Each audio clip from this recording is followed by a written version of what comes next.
Here we go, episode 5. We're going to get into the game modes that you should be focusing on now. This is all about no money spent this year. No money spent this year is already harder than no money spent last year, and we'll talk a little bit about that and why that's the case. And I think another issue I'm having a little bit at the moment is we're not in lockdown anymore. You know, I run a business, so my time is really, really drained at the moment. And they've made it more difficult for no money spent if you're not sort of in a position where you have loads of free time where you can just sink into this game and just generate MT and everything else. There's a lot of broken things as well. You know, sniping's not working because you've got these old auction house kind of items left on there and all sorts of weird things. It's not really set up for no money spent yet. But with that in mind, there are game modes you really do need to focus on because it's the game modes where you're really going to be able to generate MT. So this weekend, I'm going to actually spend a few hours trying to grind out about 50 to 60k MT.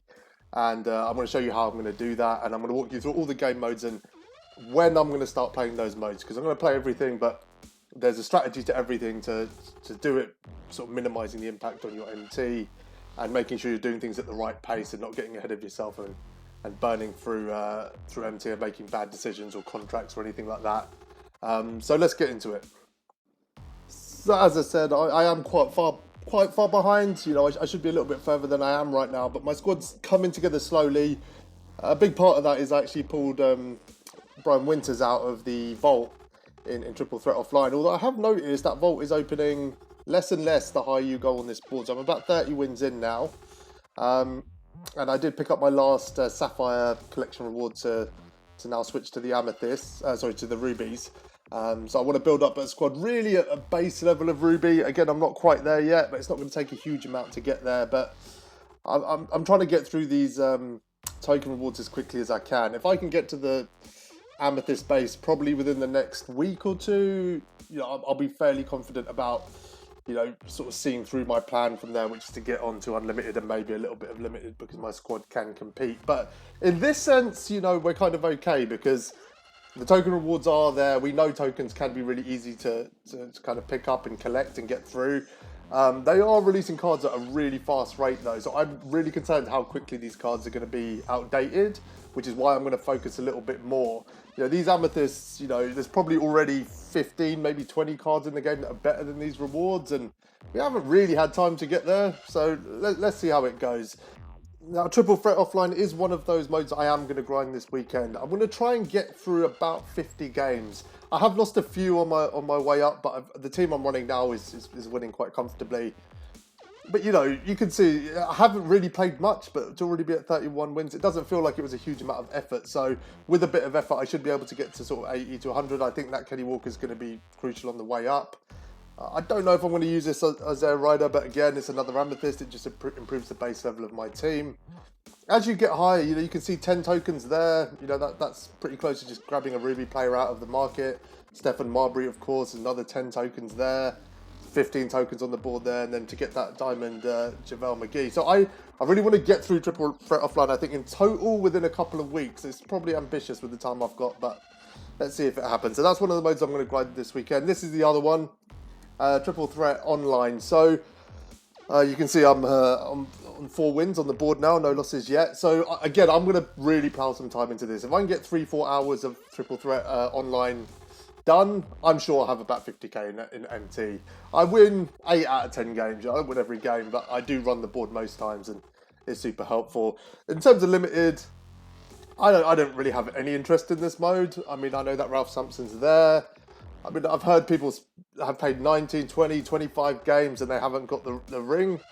I don't really understand this mode. I mean, it was supposed to be helpful for a casual, but it's just annoying everyone by the sounds of it. There's no way I'm going to sink, 20 times 13 contracts to basically get nothing. It's a dead mode to me. Unlimited, I will get into. I think we've got 35 days left. I'll get into it with about somewhere between 15 and 20 days left. So it gives me 15 days to really build up my squad to be competitive. I'm really confident it will happen in that time. Then I can jump into Unlimited and be super, super confident. It's really important that you don't feel rushed on Unlimited. We've got time. Just build your squad up. You know, the longer it takes you to start, actually, the easier it will be. Something people haven't thought about. Now, I'm really keen on this event. I'm going to try and get on it today. I don't know what my time's looking like, but I'm going to try and get on that 1.5x MT. That works for me. terms of the agenda, again, I just haven't played the game enough. I actually thought I was much lower than this. I was really happy that I'm on 14. But these elevation boards are good. I know a lot of people have pulled that Lanier on that level 15. It's the next level for me, so I'm going to try and get to that as quickly as I can. And, there's another one there at 22. And then there's some decent token amounts. That Lowry also helps generate more XP because there's challenges. These elevation boards are really, really important. There's really good token rewards in here. Scottie Pippen is a card that I'm definitely going to run.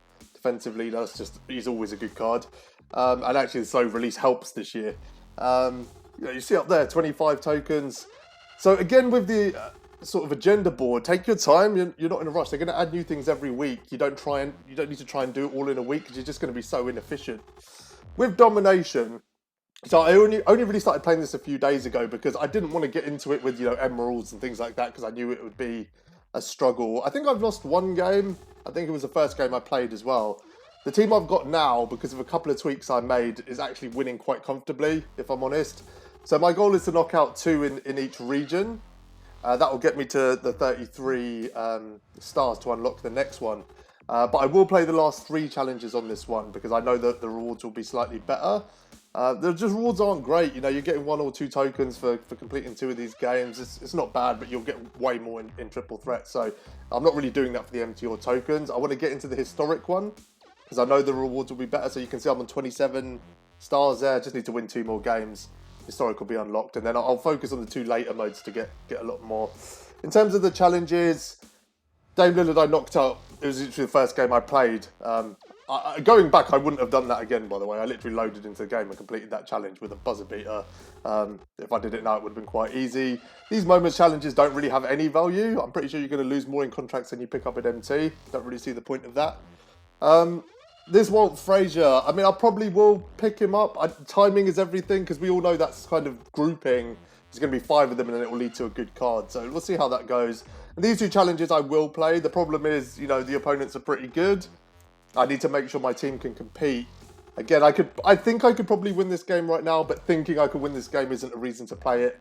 I need a squad where I'm confident that winning that game, and not wasting any MT or contracts or anything like that I can be confident in. So if you look at my team now, I am happy with it, just for what it does right now, the things I need it for, like domination, this team is fine. You can see that, that Brian Winters was really helpful. I'm very lucky. I pulled him actually on the 30th win on Triple Threat Offline. I've spoken about those 2 point guards before. They're players I spent money on. This Allen Houston is vital. If you haven't got him, go get him now. I was really lucky. I picked him up for about 17k. His price has gone up to over 30 now. So I'm not even losing MT on him, but wow, is he important. Also, this Rudy that I got with the starter packs is really good. For a centre, he does everything Shaq does. Maybe some things better. Jamario Moon and Brian Russell are probably the best sapphires on the token board. So modes to focus on: Triple Threat Offline. We're going to grind this out, get as close to maybe 100 as we can in the next week or so. Triple Threat Online, it's just an MT generator. It is the best MT generator in the game right now, and that's including sniping because it's broken. And then all we want to do is get up these token reward boards, get as many of these cards as we can. Anything that's free means I can sell something that's not. So even unlocking a token reward means I'm generating MT. This is interesting though. I don't really know what to do here. There's some really good cards in these packs. I'm sitting on that 100,000 VC. I think Kobe and Jordan, I think they'll be okay. I don't think they're going to be massively better than the cards I'm already running in those positions. Houston's definitely not getting dropped for either of those. But that Kareem looks interesting. And I feel like if I did pull Jordan or Kobe, they'd probably sell for quite a bit. Just putting it out there, how cheeky is the fact that they've released a better Kobe within a week of the pre-order Kobe? What are we doing here? Well, there are good cards in here. I wouldn't be complaining if I got that Ray Allen as well. Kukoc might have some value. And there's only a handful of cards, really, that I wouldn't be interested in. That Robert Horry would also be an upgrade. I think Kawhi might be. I don't know, maybe. But there's only a few cards here that I would be sort of unhappy with. I think either they would have some MT value, or they would really have some value in my team. So I am thinking about it. You let me know if you want to see me open those packs. But I think that's the first set where I've actually thought about spending the VC that I saw some long-term value in, or significant upgrade to my team. So this is the squad. So I want to get to Amethyst base, really. I wouldn't mind if I had a couple of rubies. It wouldn't really matter, but I really want to get to that Amethyst base before I jump onto Unlimited and start sweating and know my squad can compete.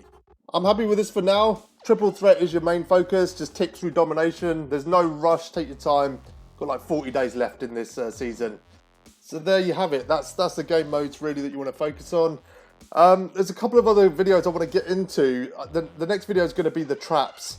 I know I keep touching on this stuff quite vaguely, but there's some things you really shouldn't be doing. Some game modes you really shouldn't be playing.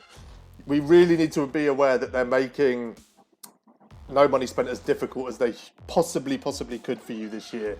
Very intentional. They want you spending money. Everything's geared towards that. Remember that.